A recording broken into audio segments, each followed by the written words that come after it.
Good morning, everybody. It's been a while since I last posted. Uh, I last posted, I think, early last week. I've just finished 13 kilometers in 2 hours and 5 minutes.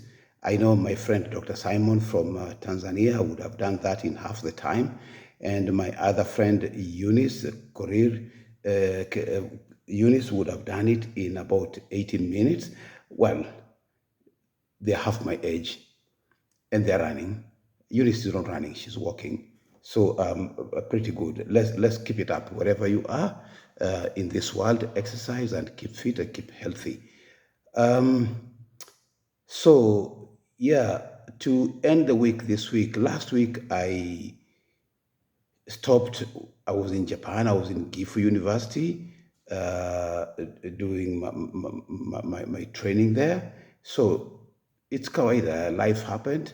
But the thing that I want to touch on briefly is that, even as I was doing that, I had started saving, sending money home because I told you that my salary was really small and my family had to be taken care of. The temptation to stay in Japan, as anybody who has studied abroad knows, is there. Life is good, and you just have to throw away your passport. I, at one time, was approached by this Nigerian fellow. Yes, I had to be Nigerian. Who else? Who offered to give me a Japanese passport. Well, I declined, called me stupid or whatever, but had to come back home to my wife and children. At the end of my training, I came back with a car. I told you about, the terrible experience. If I didn't tell you, I'm telling you now, the terrible experience that I had in clearing my car at the port of Mombasa. That was the first and the last time that I ever imported a vehicle directly and shipped it to Mombasa. From that time, any time that I've wanted a car, I just go to the yards here in Nairobi and buy one. And people will tell you, oh, you can save 50,000, 100,000 by shipping the car, but the hassle that you go through, the headaches and the heartaches that you go through are not worth the 50,000, are not worth your health.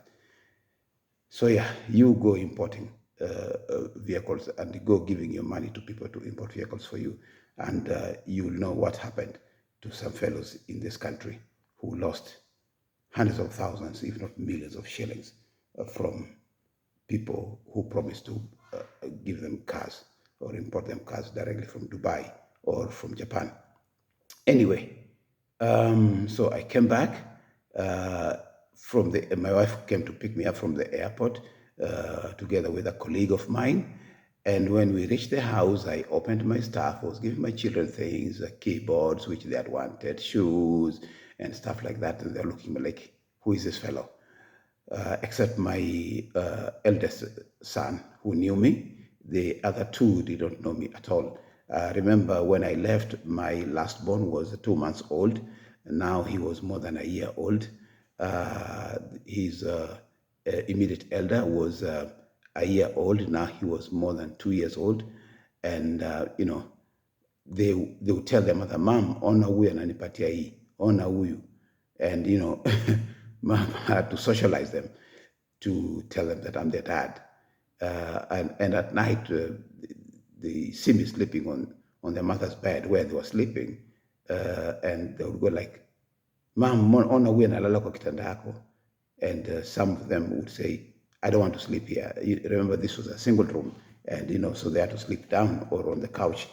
And they would wake up at night and say they don't want to sleep there, they want to sleep on their mother's bed. Anyway, life happened. So when we came back, now I had a car, and every time that I would go on field work, I would leave this car with, quote unquote, a very good friend and colleague of mine. At that time, my wife did not know how to drive a car, so I would leave it there.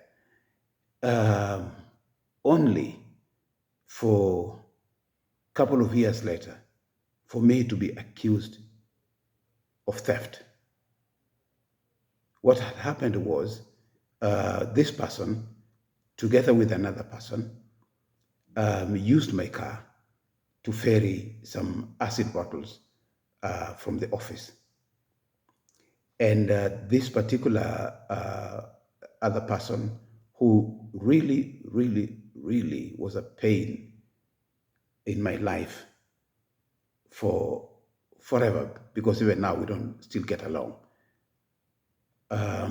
connived with the higher administration, their tribespeople, to try and get me fired. The person who saved me, who saw through all this trickery and chicanery, was Dr. Davi Koech.